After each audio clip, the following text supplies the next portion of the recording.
There is something every successful person has in common. And it's not what most people think. It's not talent. It's not luck. It's not connections. It's not opportunity. It's failure. Every single one of them failed. Not once, not twice, but over and over and over again. Before anyone ever called them successful. Before the results. Before the recognition. Before the money. Before the confidence you see today. There were failed attempts. Plans that didn't work. Efforts that led nowhere. Moments of doubt. Moments of frustration. Moments where quitting would have been the easiest option. So the real question is not, have you failed? Because you have. Everyone has. The real question is, what did you do after you failed? Did you stop? Or did you continue? Because that is where everything changes. That is the line most people never cross. The difference between those who win and those who stay stuck is not intelligence. It is not resources. It is not background. It's something much simpler. Some people quit. Others don't. And right here is where one of the most dangerous truths ever revealed begins to make sense. In the book Outwitting the Devil, Napoleon Hill shares a disturbing confession. A confession that most people never fully understand. The devil reveals one of his greatest strategies to destroy people's lives. And it's not what you expect. He doesn't stop you from trying. He doesn't block your path. He doesn't prevent you from starting. He lets you try. He lets you feel motivated. He lets you believe that this time it's going to work. And then he lets you fail. Once, twice, maybe 3 times. And in those first moments, you still have energy. You still have hope. You still believe you can try again. But then, something subtle begins to happen. Something almost invisible. Not outside, but inside your mind. Your confidence starts to shake. Your certainty starts to weaken. Your enthusiasm begins to fade. And that's when he makes his move. Not by force, but by suggestion. He plants a single idea, quietly, repeatedly, until it sticks. The idea that you didn't just fail, you are a failure. And once that idea takes root, everything begins to change. You don't stop immediately.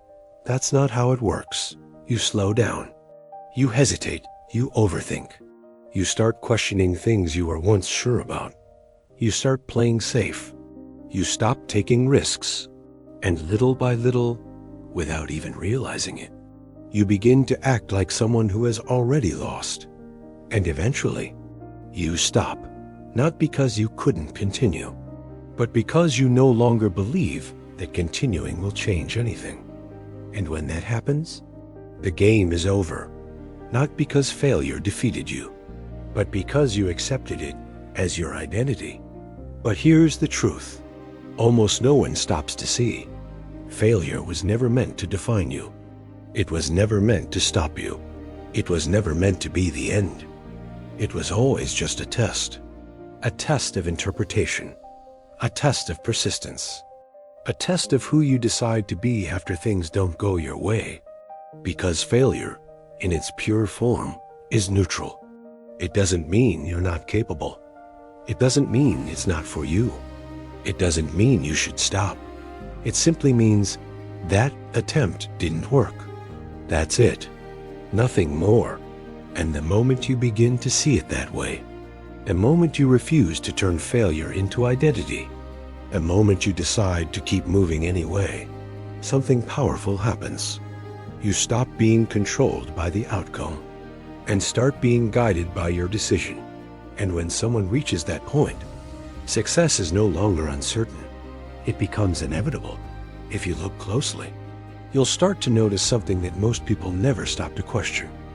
Failure was never the real problem. It never was. And the sooner you understand this, the sooner everything begins to shift.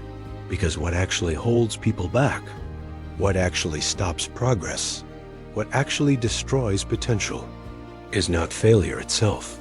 It's the meaning they give to it. It's the way they interpret it. Because failure, by itself, is empty. It has no built-in meaning. It doesn't come with a label attached. It doesn't say, "You're not good enough." It doesn't say, "This isn't for you." It doesn't say, "You should stop." Those words don't come from failure. They come from your mind, and that's where everything begins. Because the moment something doesn't go as planned, your mind immediately tries to explain it. It tries to make sense of what just happened. It tries to protect you from discomfort. And in doing so, it creates a story. Sometimes that story sounds logical. Sometimes it even feels true. But that doesn't make it accurate. Because in that exact moment, two completely different paths become available. Two interpretations, two meanings. And the direction your life takes depends entirely on which one you choose. One path says, "This didn't work. What can I learn from this?" The other says, "This didn't work. Maybe I'm not capable." One keeps you moving. The other slowly shuts you down. And most people, without even realizing it, choose the second one. Not consciously, not intentionally, but automatically. Because that's how they've been conditioned to think. They've been taught, directly or indirectly, that failure is something negative, something to avoid, something that means you're not good enough. And because of that, every time they fail, they don't just experience a result. They experience a threat to their identity, a threat to their self-worth, a threat to how they see themselves. And when something feels like a threat, a natural reaction is to pull back, to protect, to avoid, to stop, not because stopping makes sense, but because it feels safer. And this is where the real damage begins. Because the moment you start reacting to failure as if it defines you, you stop treating it as feedback. You stop analyzing. You stop adjusting. You stop improving. And instead, you start withdrawing. You try less. You risk less. You expose yourself less. Until eventually, you're no longer trying to succeed. You're just trying to avoid failing again. And that shift is one of the most dangerous shifts that can happen in a person's life. Because when your focus moves from growth to protection, your entire behavior changes. Your decisions change. Your standards change. Your level of action changes. And over time, your results reflect that. Not because you lacked potential, but because you stopped using it. Now think about this. Two people can go through the exact same failure, the same situation, the same mistake, the same outcome, but one of them comes out stronger, more focused, more determined, while the other comes out weaker, more doubtful, more hesitant, not because of what happened, but because of what they decided it meant. One person says, "This didn't work, so I need to improve." The other says, "This didn't work, so maybe I'm not good enough." One keeps building, the other starts shrinking. And the most dangerous part of all is that this process is silent. There's no dramatic moment, no clear breaking point, no visible collapse. It happens gradually, internally, through small shifts in thinking, through repeated thoughts that go unchallenged, through beliefs that form without awareness. And by the time the person realizes it, they're already stuck. Not because they can't move forward, but because they no longer believe they can. And when belief disappears, action follows. Because people don't act based on what is possible. They act based on what they believe is possible. And if failure has convinced you that you're limited, then without even noticing, you begin to live within those limits. Not imposed by reality, but created by interpretation. So understand this clearly. Failure was never the thing holding you back. It was never the obstacle. It was never the final answer. It was just a moment. But the meaning you gave to that moment, that's what shaped everything after. And if there is one thing you need to take from this, it's this. Failure doesn't define your future. Your interpretation does. Now, this is where things start to get deeper. Because once you understand this next part, you stop seeing failure the same way forever. According to what is revealed in Outwitting the Devil, failure is not random. It doesn't just happen by accident. It follows a pattern, a very specific pattern, a process that unfolds step by step, almost like an invisible mechanism working behind the scenes. And the most dangerous part is that most people don't even realize they're inside it, because it doesn't start with something dramatic.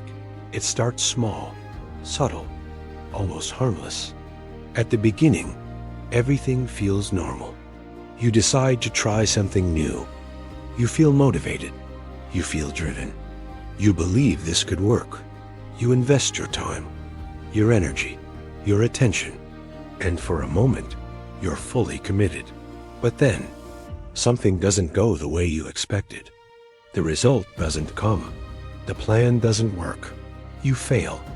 And in that first moment, nothing seems too serious. There's still confidence. There's still energy. You tell yourself, it's okay. I'll adjust. I'll try again. And you do. You try again. Maybe with a slightly different approach. Maybe with even more effort. But then, it doesn't work again. And this is where the mechanism quietly activates. Because now, something begins to shift. Not outside, inside. Your certainty is no longer the same. Your enthusiasm drops. Just a little. Your belief weakens. Just enough to notice. But you keep going. At least for now. You try one more time. And again, it doesn't work. And this is the point where most people begin to change. Not their strategy, not their method, their mindset. Because now, doubt enters. And doubt is not loud. It doesn't scream. It whispers, softly, almost like it's trying to help you. Maybe this isn't for you. Maybe you're forcing something. Maybe you should rethink this. And at first, you don't take it too seriously. It feels like just a thought, just a moment. But the problem is, it doesn't come once. It comes again, and again, and again. And every time it comes back, it gets a little stronger, a little more convincing, a little more real, until eventually you start listening. And once you start listening, your behavior begins to change. Your actions lose intensity. Your focus becomes unstable. Your consistency starts to break. You begin to hesitate. You begin to delay. You begin to avoid. Not completely, not all at once, but gradually. And this is exactly how the mechanism works. It doesn't destroy you instantly. It weakens you over time, because it doesn't need to stop you physically. It only needs to change the way you think. Because the moment your thinking changes, your actions follow. And once your actions slow down, your results reflect that. And then something even more dangerous happens. You start using your new results to confirm your doubts. See, it's not working. Maybe I was right. Maybe this really isn't for me. And just like that, the cycle reinforces itself. Failure leads to doubt. Doubt leads to weaker action. Weaker action leads to worse results. Worse results confirm the doubt. And the loop continues. Until one day, you don't even question it anymore. You just accept it. And this is the moment where most people lose. Not when they fail, not when things go wrong, but when they accept that it's no longer worth trying. And the most dangerous part is that they don't call it quitting. They call it being realistic. They say, I'm just being honest with myself. I'm just accepting reality. I'm just moving on. But in truth, they've been slowly conditioned to stop, not by force, but by repetition, by small emotional hits that accumulated over time, until the mind reached a point where continuing felt harder than giving up. And that is the real trap, because from the outside, it looks like a normal decision, but internally, It was a process, a slow shift that started with a few failed attempts and ended with a mind that no longer believes. And once belief is gone, effort disappears. And once effort disappears, results stop. And when results stop, it looks like failure won. But it didn't. The mechanism did. Now, this is where things become even clearer. Because once you understand this, you stop seeing success and failure as random outcomes, and you start seeing them as consequences of a decision. Failure doesn't eliminate people. It selects them. It reveals them. It exposes something that was already there, but hidden.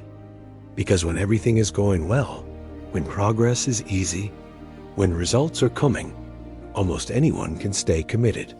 Almost anyone can feel motivated. Almost anyone can believe. But the real test begins the moment things stop working. The moment effort no longer produces results. The moment doubt starts to appear. That's when the separation begins. Not between those who are capable and those who are not, but between those who decide and those who only hoped. Because there is a massive difference between wanting something and deciding that you will make it happen. Wanting is emotional. It comes and goes.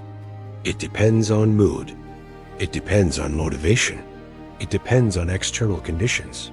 But decision is different. Decision is stable. Decision remains even when emotion disappears. Decision continues even when things don't make sense. Decision moves forward even without guarantees. And that's why most people don't last. Not because they lack ability, not because they lack intelligence, but because they never made a real decision. They started with desire. They started with excitement. They started with expectation, but they didn't build the internal structure required to sustain the process. They didn't build clarity. They didn't define a strong reason. They didn't prepare their mind for resistance. So when the first real obstacle appears, everything begins to collapse. Because without clarity, difficulty feels like rejection. Without purpose, effort feels pointless. Without mental preparation, discomfort feels like a sign to stop. And that's exactly what happens to most people. They interpret struggle as a signal to quit. They interpret delay as a sign that it's not working. They interpret discomfort as proof that something is wrong. But for those who last, the interpretation is different. They don't see failure as rejection. They see it as feedback. They don't see delay as failure. They see it as part of the timeline. They don't see discomfort as a problem. They see it as the cost of growth. And that single shift changes everything. Because while most people are asking, "Why is this happening to me?" they are asking, "What is this teaching me?" And that question alone keeps them in motion. Now think about this honestly. How many times have you stopped something not because it was impossible, but because it became uncomfortable? How many times did you slow down, not because you couldn't continue, but because you started doubting? Because that's the hidden truth. Most people don't stop because they hit a limit. They stop because they hit discomfort. And they were never trained to deal with it. They were never taught that discomfort is part of the process. They were never shown that frustration is temporary. They were never conditioned to persist without immediate results. So when those things appear, they interpret them as warning signs, instead of recognizing them as part of the path. Now look at the few who continue. They feel the same emotions. They experience the same setbacks. They go through the same doubts, but they respond differently. They don't negotiate with their decision. They don't reduce their commitment based on temporary feelings. They don't allow a moment to define their direction. Instead, they stay. They continue. They adjust. They move forward, even when it's uncomfortable, even when it's uncertain, even when it's slow. And this is where the real advantage is built, not in talent, not in intelligence, but in endurance. Because while most people are stopping, These few are accumulating attempts. While most people are hesitating, these few are gaining experience. While most people are doubting, these few are adapting. And over time, that difference compounds. It grows. It becomes visible. Until one day, what once looked like an impossible gap becomes obvious, and people look at the result and try to explain it. They say they're talented, they're lucky, they had an advantage, but they didn't see what really happened. They didn't see the persistence. They didn't see the repeated failures. They didn't see the moments where quitting would have been easier. They didn't see the internal battles. They only saw the outcome. But the outcome was built long before it appeared. It was built in the moments where most people stopped. And that's what separates them. Not failure, not opportunity, not circumstances. The decision to keep going, when stopping would have been easier. Now, this is where everything becomes invisible. Because if there is one place where failure truly gains power, it's not outside, it's inside your mind. And most people never realize this. They believe their results are controlled by what happens to them, by circumstances, by events, by situations they cannot control. But that's not where the real control is. Because nothing that happens externally has meaning on its own. Nothing. Every event, every outcome, every failure has to pass through a filter. And that filter is your mind. It's the way you think. It's the way you interpret. It's the way you assign meaning to what just happened. And this is where everything begins to separate. Because two people can experience the exact same situation, the same mistake, the same loss, the same rejection, the same failure, and still end up in completely different places. Not because reality was different, but because interpretation was different. One sees a closed door, the other sees a redirection. One sees proof of limitation, the other sees feedback for adjustment. One sees the end, the other sees a step, and that difference is not visible from the outside, but over time, it creates a visible gap that everyone can see. Now understand this deeply. You are not reacting to reality. You are reacting to your interpretation of reality. You are reacting to the story you created in your mind. And most of the time, that story is automatic. It's not chosen. It's not analyzed. It's not questioned. It's inherited, built from past experiences, built from repeated thoughts, built from beliefs you've carried for years, sometimes since childhood. And because of that, the moment something goes wrong, your reaction feels natural. It feels immediate. It feels true. But what feels true is not always accurate, because in that moment, you're not seeing what happened. You're seeing what you've been conditioned to believe about what happened.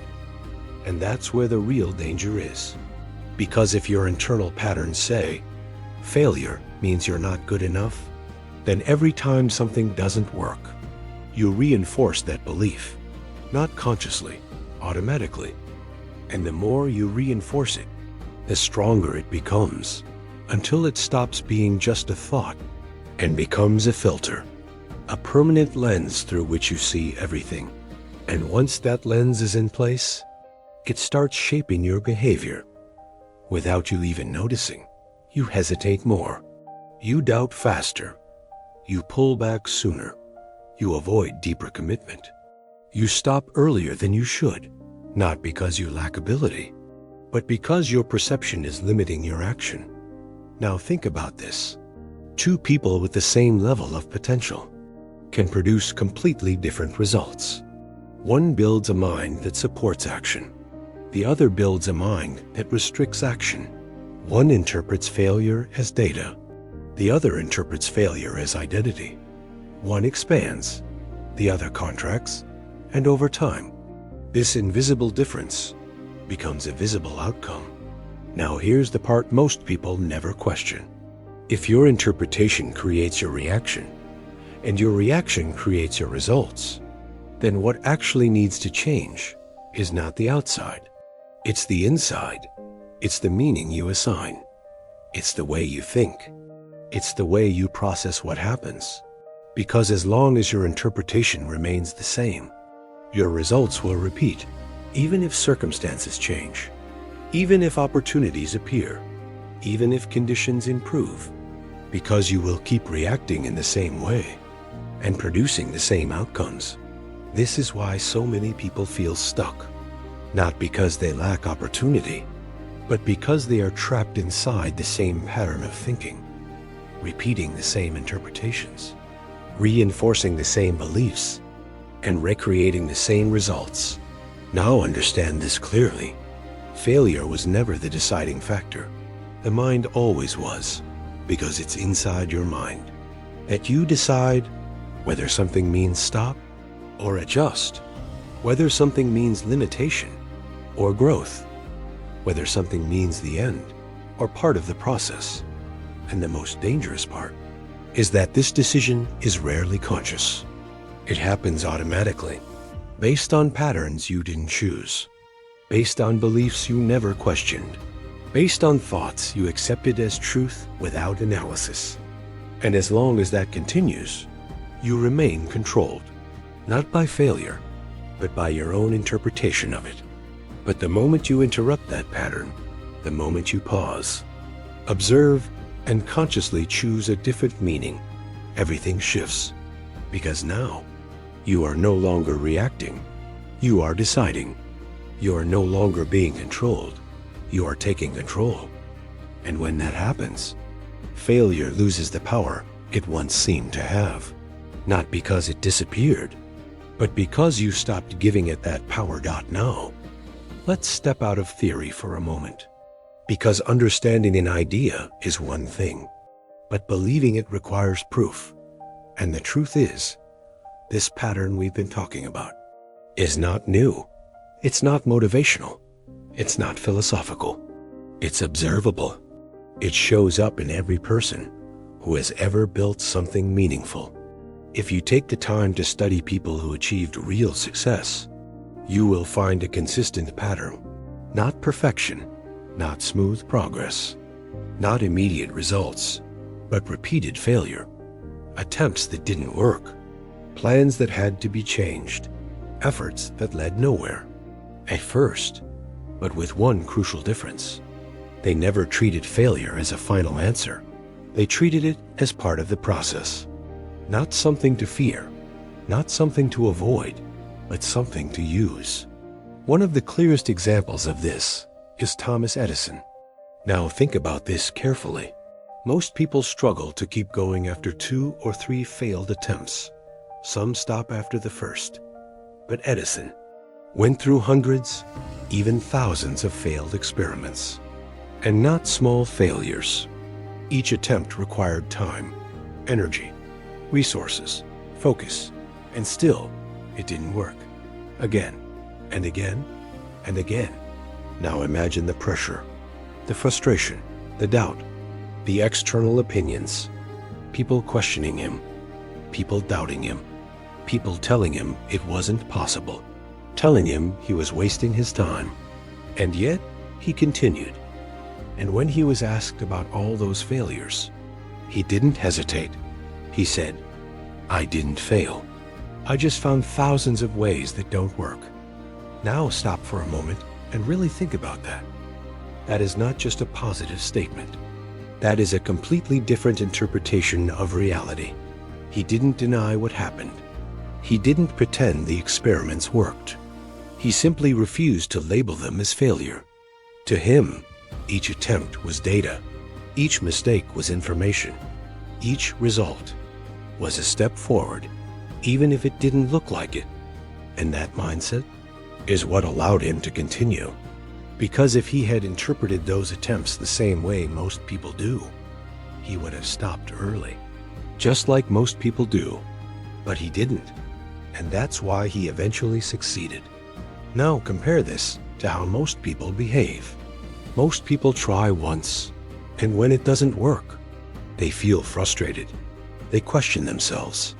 They lose confidence. They try again, but with less energy, less belief, less conviction. And when it doesn't work again, they start pulling back. They slow down. They hesitate. They begin to detach. And by the third or fourth attempt, many are already mentally checked out, not because they lack ability, but because they changed the meaning. They stopped seeing it as process and started seeing it as proof that they're not capable. And that's where everything changes. Because the moment you interpret failure as a personal limitation, you stop using it as a tool. And when you stop using it as a tool, you lose the only thing that could have moved you forward. Now here's the truth most people don't want to accept. Success rarely shows up early.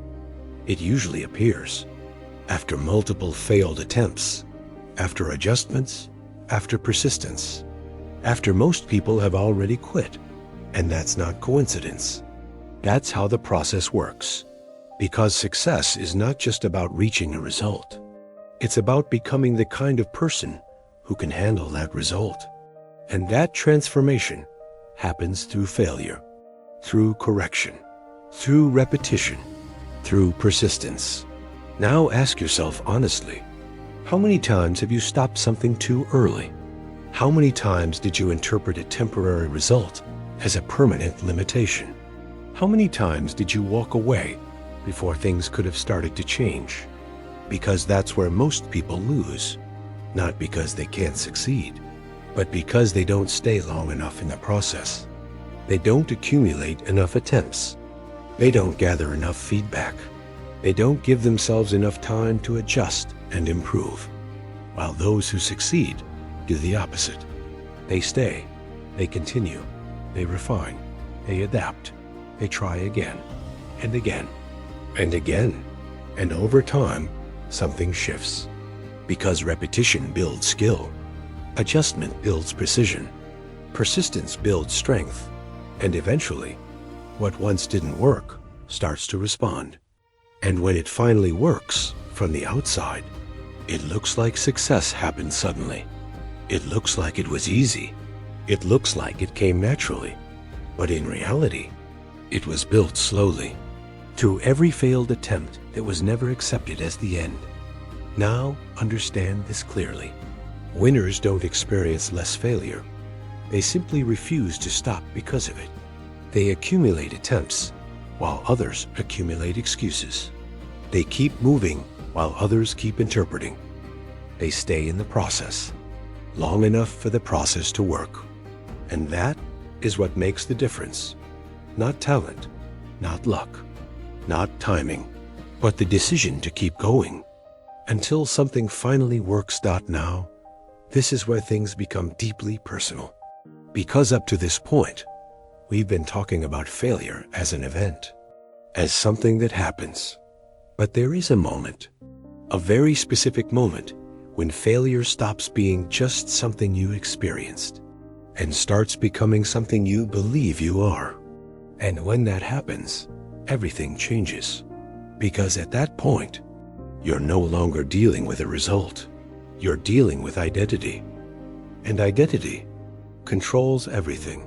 The way you think, the way you act, the way you decide, the way you see yourself. Because there is a massive difference between saying, I failed, and saying, I am a failure. The first one is temporary. It describes something that happened. It leaves room for change. It allows growth. But the second one is permanent. It defines who you are. It closes the door. It removes possibility. And this is exactly where most people get trapped.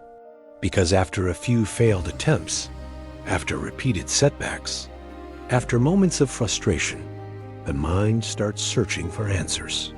It wants to understand. It wants to make sense of the pattern. And if you're not aware, it will choose the easiest explanation, not the most accurate one, the easiest one. Maybe this isn't for me. Maybe I'm not good enough. Maybe I don't have what it takes. And at first, those thoughts don't seem dangerous. They feel small, temporary, almost harmless. But the problem is, they don't stay small, because thoughts, when repeated, don't stay as thoughts. They become beliefs, and beliefs don't stay passive. They become identity. And once something becomes part of your identity, you stop questioning it. You accept it. You operate from it. You make decisions based on it. And this is where everything begins to shift. Because now, you don't need failure anymore to limit yourself. You start limiting yourself automatically. You stop trying certain things before you even begin. You avoid opportunities that could expose you to risk. You pull back from challenges that could push you forward, not because you can't handle them, but because you believe you are not the kind of person who can. And that belief becomes your reality, not because it's true, but because you act as if it is. Now think about this carefully. Once someone believes they are a failure, they don't need external obstacles anymore. They create internal ones. They hesitate faster. They doubt sooner. They quit earlier. They choose safety over growth. They choose comfort over progress. And slowly, they begin to build a life that matches that identity. A smaller life, a limited life, a controlled life, not because of reality, but because of perception. And the most dangerous part is that this feels normal. It feels logical. It feels like self-awareness. It even feels like maturity. They say things like, "I'm just being realistic. I know my limits. I've tried before. It didn't work." But in reality, they're not being realistic. They're being conditioned. Conditioned by past experiences that were never properly understood. Conditioned by interpretations that were never questioned. Conditioned by beliefs that were accepted without awareness. And over time, those beliefs build a prison. An invisible prison, one that no one else can see, but one that controls everything. Now here's the truth that changes everything. If that identity was built, it can be rebuilt. Because identity is not fixed. It's constructed. It's shaped. It's reinforced over time, which means it can also be reshaped. But only if you become aware of it. Only if you stop and question what you've been accepting as truth. Because the moment you ask, is this actually true? Or is this just something I've repeated so many times that I started believing it? You create space. Space to think differently. Space to choose differently. Space to act differently. And that's where change begins. Because the moment you separate who you are from what happened, you take your power back. You stop carrying failure as identity and start seeing it as experience. And that shift changes everything. Because now, you can try again without feeling like you're proving something. You can act again without the weight of past results. You can move forward without being held back by who you thought you were. And that is where real freedom begins. Because as long as you believe you are the failure, you will live limited by it. But the moment you understand that failure was just something you went through, not something you became, you recover something powerful. The ability to try again, with clarity, with strength, with a different mind. Now, if you've followed everything up to this point, then one question becomes unavoidable. How do you break this cycle? How do you stop repeating the same pattern?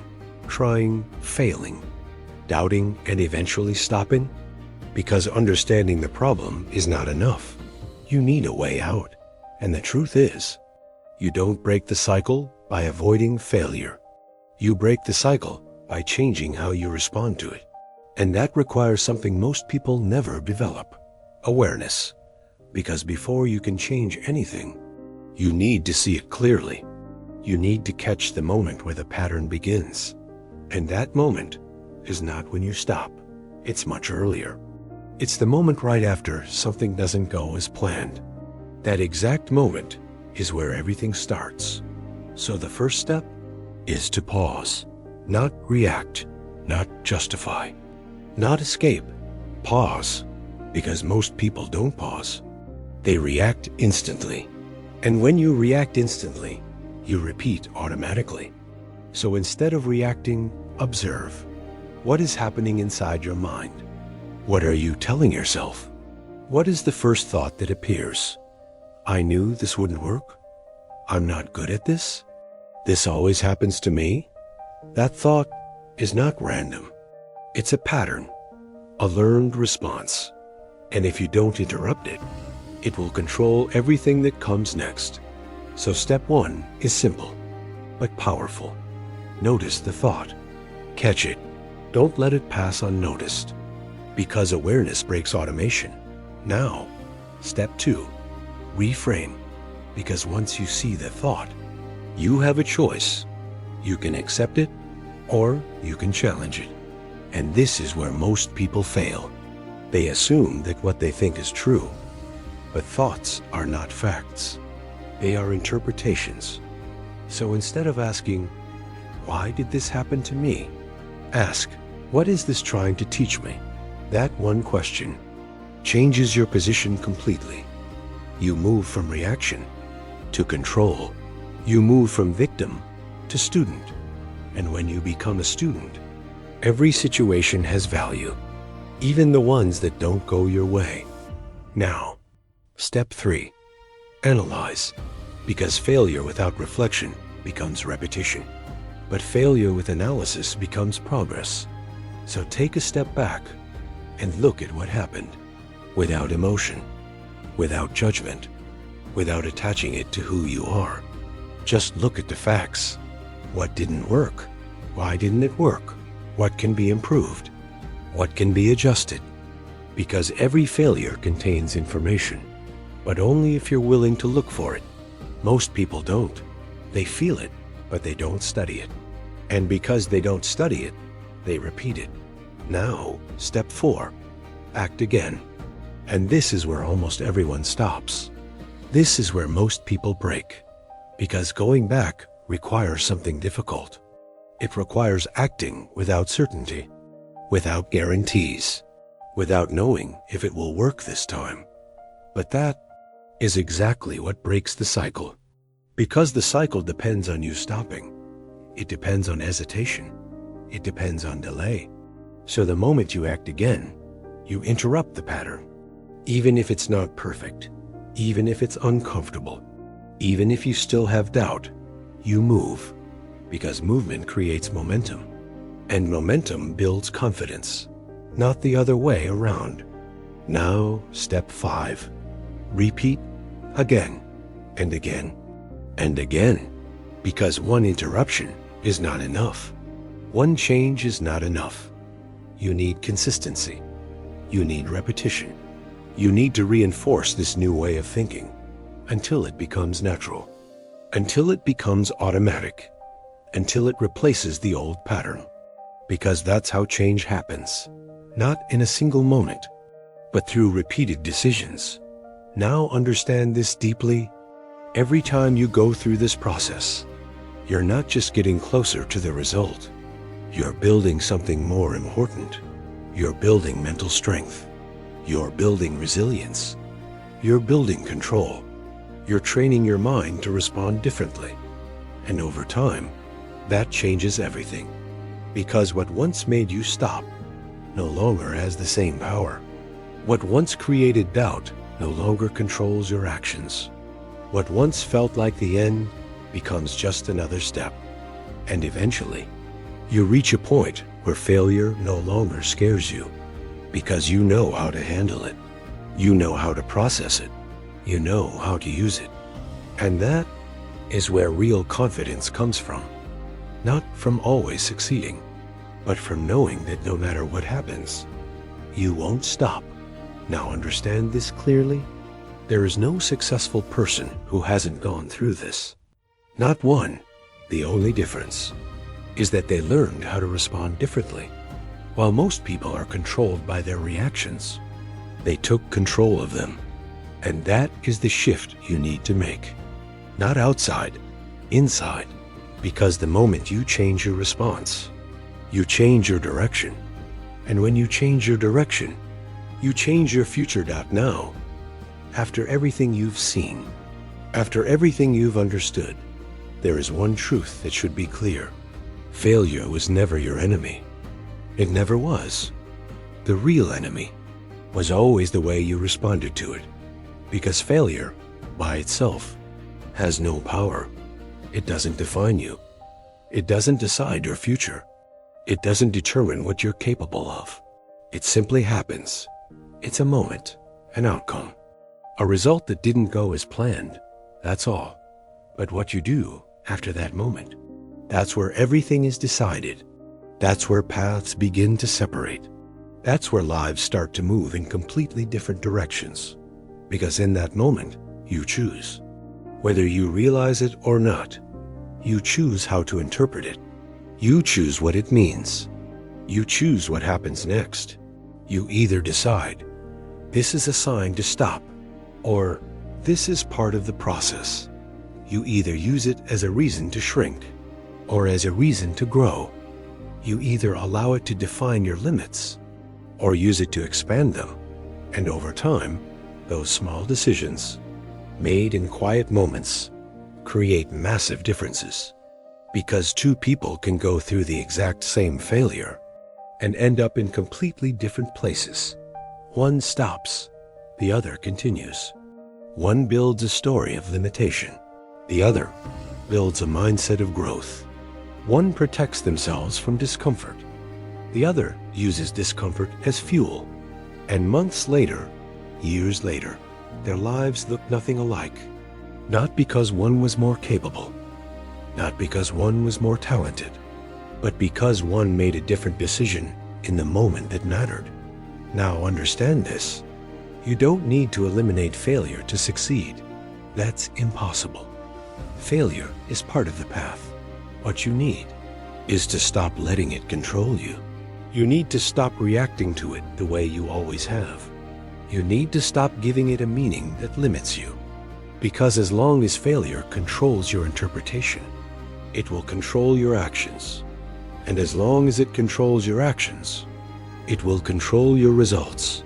But the moment you change that, everything shifts. The moment you decide that failure is not a definition, but a direction, you take your power back. The moment you decide that a setback is not the end, but feedback, you keep moving. The moment you decide that you are not your past results, you open the door to new ones. And that is where your life begins to change. Not when everything works, not when everything is perfect, but when you stop stopping. Now let this sink in. Success does not belong to those who never fail.